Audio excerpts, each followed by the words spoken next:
मेरी शादी 5 लड़कों से हो गई। शरीर में हट्टे कट्टे और मैं बिल्कुल दुबली पतली। उन सबको कैसे झेलती।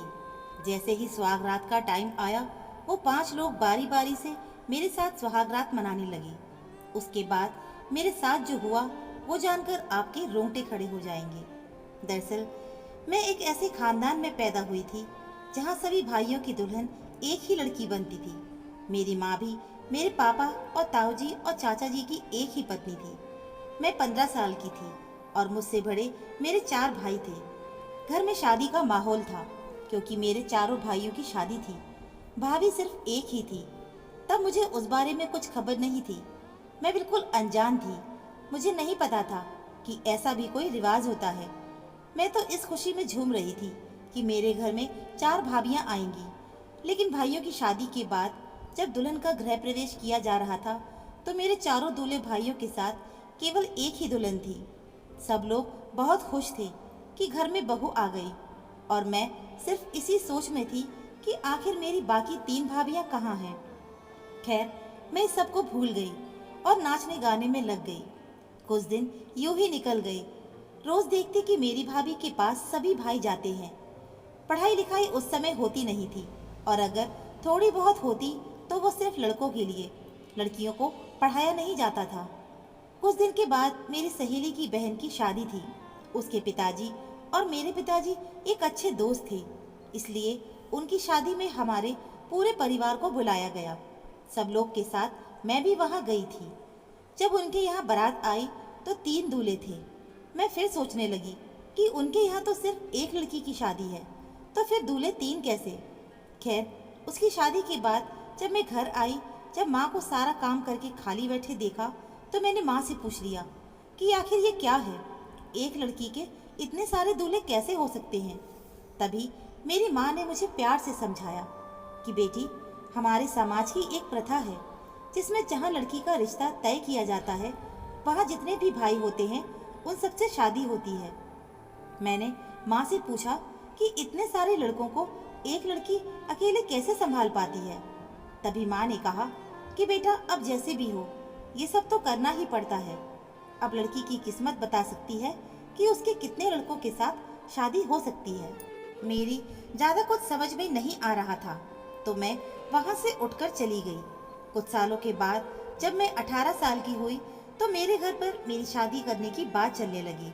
भाई और पापा ने मेरे लिए रिश्ता देखना शुरू कर दिया। मैं बिल्कुल भी खुश नहीं थी शादी करने के लिए, क्योंकि मेरा दिल इसलिए घबरा रहा था कि पता नहीं कितने लड़कों से मेरी शादी होगी और उसके बाद मैं उन सबको कैसे संभालूंगी। लेकिन मेरी कहाँ चलने वाली थी। आखिर होना तो वही था जो घर के बड़े चाहते थे। खैर, दूसरे दिन मैं अपनी माँ के साथ बैठी थी। तभी मेरे सबसे बड़े भाई आए और कहने लगे, रूपाली का रिश्ता तय कर दिया गया है, बहुत अच्छा खानदान है, लड़के 5 भाई हैं। ये सुनते ही मेरे पैरों तले जमीन खिसक गई। 5 लड़कों को मैं कैसे संभाल पाऊंगी, बस यही सोच मुझे खाए जा रही थी। मैं बार बार समाज के इस गलत रिवाज के बारे में सोच रही थी कि हम लड़कियों का ख्याल जरा भी नहीं है किसी को। मैंने कई प्रयास किया कि किसी भी तरह से ये शादी ना हो, लेकिन शायद किस्मत में यही लिखा था। मैंने अपनी माँ और भाभी से इस बारे में बात भी की, लेकिन उन्होंने मुझे बोल दिया कि तुम्हें अब इसे स्वीकार करना पड़ेगा। मेरी माँ कहने लगी, मैं और तुम्हारी भाभी भी तो ये सब झेल रहे हैं। शुरू शुरू में तुम्हें तकलीफ होगी, लेकिन उसके बाद तुम अपने आप सहन करना सीख जाओगी। मैं दुखी मन से वहाँ से चली गई। अब जैसे जैसे शादी के दिन नज़दीक आ रहे थे, मैं गहरी चिंता में डूबे जा रही थी। आखिर वो दिन भी आ गया जिस दिन हर लड़की को इंतज़ार रहता है, लेकिन मैं इस दिन को नहीं चाहती थी, क्योंकि मैंने शुरू से ही किसी एक का ही सपना देखा था, ना कि 5 का। सब लोग अपने अपने काम में लग चुके थे। कोई तैयार हो रहा था तो कोई बारात के स्वागत की तैयारी में। मुझे भी तैयार किया गया। रंगोरा होने की वजह से बहुत सुंदर लगती थी। जब दुल्हन का जोड़ा मुझे पहनाया गया तो मैं और भी सुंदर लग रही थी, लेकिन मुझे अपनी सुंदरता नहीं दिख रही थी। मुझे सिर्फ ये चिंता सता रही थी कि आखिर कैसे होगा सब। फिर मेरी इसी सोच में डूबे मन को अचानक कुछ लड़कियों के शोर ने बाहर निकाल दिया, जो कह रही थी कि बारात आ गई है। तभी बैंड बाजा के साथ बारात ने हमारे दरवाजे पर दस्तक दी। खाना पीना करने के बाद मुझे मंडप में लाया गया। वहाँ 5 लड़के बैठे थे। मेरा दिल धड़कना बंद हो गया था, लेकिन मैं अपनी मजबूरी के आगे कुछ नहीं कर सकती थी। तभी उन 5 ने बारी बारी से मेरी मांग में सिंदूर लगाया और एक बड़ा सा मंगलसूत्र एक साथ मेरे गले में पहनाया। फिर फेरों के लिए उन 5 के साथ मेरा पल्लू बांधकर फेरे करवाए गए। फिर हमारी शादी पूरी हो गई। मुझे अपने कमरे में ले जाया गया, जहाँ कुछ महिलाओं के साथ मेरी भाभी और माँ थी। उन्होंने मुझे कहा कि देखो बेटा, अब से उन 5 के साथ ही तुम्हारा संसार है। तुम कभी भी उन लोगों को निराश मत करना, ना ही कभी उनकी सेवा में कोई कमी रखना। हम सबकी हमेशा लाज रखना। उनकी ये सब बातें मुझे अंदर से झकझोर रही थी। मैं अपने ससुराल नहीं जाना चाहती थी, लेकिन मैं इस प्रथा की जंजीर में इस कदर जकड़ी हुई थी कि चाहकर भी अपने आप को आजाद नहीं करवा सकती थी। खैर, विदाई का समय आ चुका था। सब लोगों से मिलकर मैं अपने ससुराल के लिए निकल गई। ससुराल पहुंचते ही सब लोगों ने रस्म पूरी की और मुझे खाना खिलाया। इतनी सुंदर बहू पाकर मेरे सास ससुर बहुत खुश थे। जो लोग भी आए हुए थे वो सब लोग मेरे ही चर्चे कर रहे थे, लेकिन उन लोगों की तारीफों का मुझ पर कोई ऐसा असर नहीं पड़ रहा था जो मेरी चिंता दूर कर दे। अब रात हो चुकी थी। फूलों से सजा और इत्र की खुशबू से भरे कमरे में मुझे ले जाया गया और मुझे घूंघट निकलवाकर वहां बैठा दिया गया। फिर कुछ देर के बाद सबसे बड़े पति आए। उन्होंने मेरे साथ सुहागरात मनाई और चले गए। उसके बाद मेरे दूसरे पति आए, उन्होंने भी वही किया। ऐसे करते करते मेरे 5 पतियों ने मेरे साथ सुहागरात मनाई। सुबह उठते ही मुझे घर के कामों में लगा दिया गया। मेरी तकलीफ को कोई नहीं समझने वाला था वहाँ, लेकिन मैं आखिर कर भी क्या सकती थी। ऐसा मेरे साथ हर रोज होता था और मेरे साथ गलत व्यवहार भी होता। ऊपर से घर का काम मेरी हालत खराब कर देता। फिर कुछ दिन के बाद मेरे माता पिता से मिलवाने मुझे मेरे मायके ले जाया गया, जहाँ जाकर मैं सब लोगों से मिलकर बहुत अच्छा महसूस करने लगी थी। लेकिन मैंने अपनी भाभी से सब कुछ बताया तो उन्होंने मुझे दिलासा दिया और कहा कि मैं तुम्हारी सास से इस बारे में बात करूंगी। तभी मेरा वापस जाने का समय हो गया और मैं अपने ससुराल चली आई। उधर मेरी भाभी ने मेरी सास को बोला कि हमारी रूपाली बहुत कमजोर है, वो एक साथ 5 पतियों के एक साथ रहने के लिए सक्षम नहीं है, तो आप थोड़ा दया करो उस पर। फिर मेरी सास ने मेरे 5 पतियों के दिन बांध दिए कि एक पति एक रात को ही मेरे साथ रह सकता है और इस तरह हर पति को हफ्ते में एक बार मेरे साथ आने की बारी आती। अब मैं थोड़ा कुछ ठीक होने लगी थी, क्योंकि अब रोजाना सिर्फ एक ही पति मेरे पास आता था। लेकिन मेरे सबसे छोटे पति बाकी सबसे अलग थे। वो मुझे समझते थे और मेरा ध्यान भी रखते थे और मेरी हर तकलीफ को समझते थे। जब कभी मेरी तबीयत ठीक नहीं होती तो वो मेरा ख्याल रखते। मैं भी उनसे बहुत ज़्यादा प्यार करती थी, क्योंकि सिर्फ वही थे जो मुझे अपनी पत्नी मानते थे। बाकियों के लिए तो मैं सिर्फ एक मशीन थी। अब धीरे धीरे हम दोनों एक दूसरे के सपने देखने लगे। मेरे सबसे छोटे पति को अब बिल्कुल पसंद नहीं होता था कि उनके बड़े भाई मुझे छुएं, लेकिन उनकी और मेरी एक नहीं जलती थी। आखिर मैं उनकी भी पत्नी थी।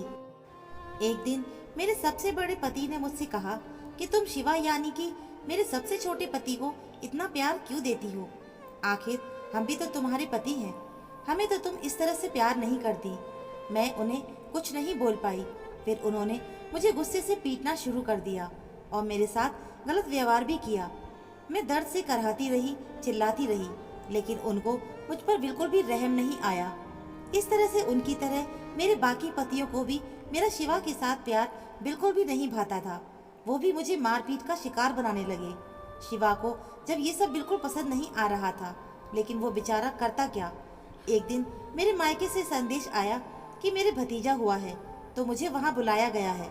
मेरे सास ससुर ने मुझे कहा कि कल तुम अपने मायके चली जाना, तुम्हें शिवा छोड़ आएगा और 2 दिन के बाद वापस ले आएगा।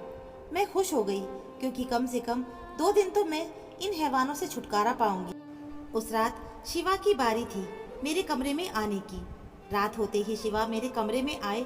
उनको देखकर मैं रोने लगी।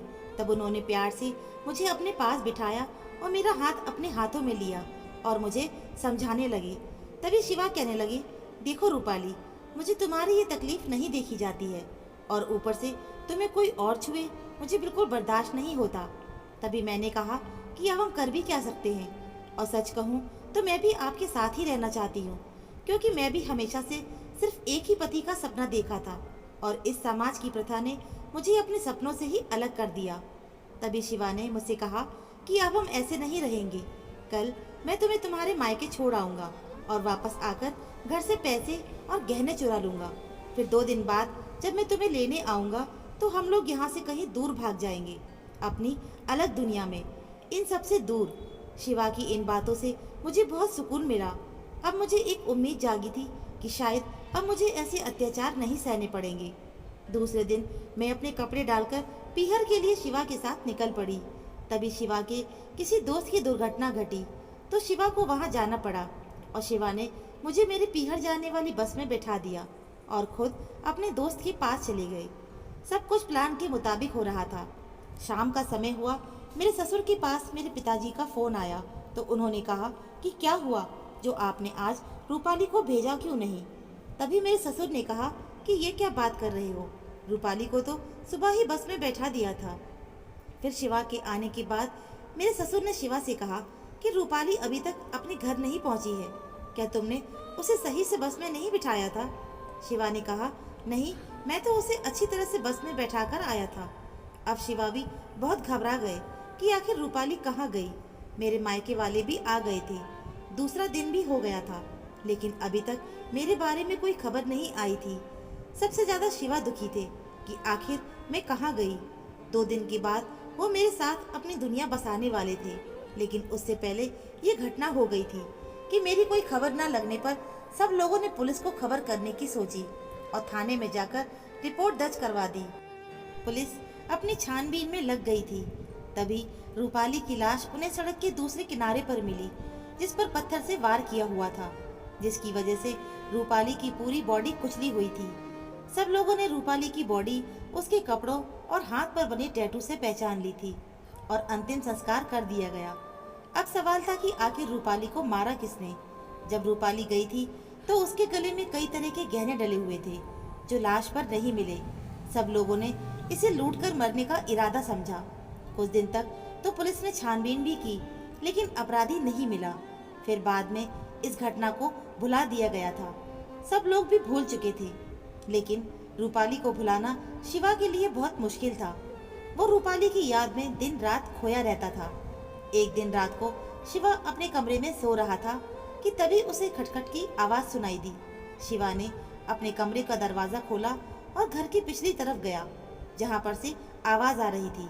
फिर उसने देखा कि रूपाली के ससुर जमीन को खोदकर कुछ निकाल रहे थे। फिर उन्होंने जमीन से एक लाल रंग की पोटली निकाली और उसमें से कुछ गहने निकाले। वो देखकर वो चकरा गया जब उसने देखा कि वही गहने थे जो उस दिन रूपाली पहनकर घर से गई थी। शिवा को सारा माजरा समझ में आ गया था, लेकिन ये सोचकर वो दुखी भी हो रहा था कि उसके पिताजी ऐसा कैसे कर सकते हैं। शिवा ने दूसरे दिन पुलिस को बुलवाया और सारी बातें कह डाली। रूपाली के ससुर शिवा को गुस्से से देख रहे थे, लेकिन फिर पुलिस के खौफ से उन्होंने सब कुछ उगल दिया। उन्होंने कहा कि मैंने शिवा और रूपाली की सारी बातें सुन ली थी कि ये लोग 2 दिन के बाद भाग जाएंगे। तभी मैंने सोचा कि मेरे बेटों का क्या होगा और हमारी बिरादरी में हमारी क्या इज्जत रह जाएगी। इसी डर से रूपाली का पीछा करने लगा और कुछ मेरे गुंडे आदमियों की मदद से रूपाली को मरवा दिया ताकि वो शिवा के साथ भाग ना पाए। और मैंने गहने निकाल लिए ताकि लोगों को लूटपाट का मामला लगे और हमारे गहने भी बच जाएं। पुलिस अब रूपाली के ससुर को गिरफ्तार कर चुकी थी। शिवा की आंखों से आंसू नहीं रुक रहे थे कि ये कैसी प्रथा है जिसकी वजह से लड़कियों को इतनी तकलीफें झेलनी पड़ती हैं और अगर वो खुलकर जीना चाहें तो उन्हें जान से मार दिया जाता है। शिवा अपनी पूरी जिंदगी रूपाली की यादों को समर्पित कर चुका था। तो दोस्तों, उम्मीद करती हूँ कहानी आपको पसंद आई होगी। कहानी पसंद आई है तो चैनल को लाइक, सब्सक्राइब, कहानी को शेयर करें। कहानी सुनने के लिए आप सभी का बहुत बहुत धन्यवाद।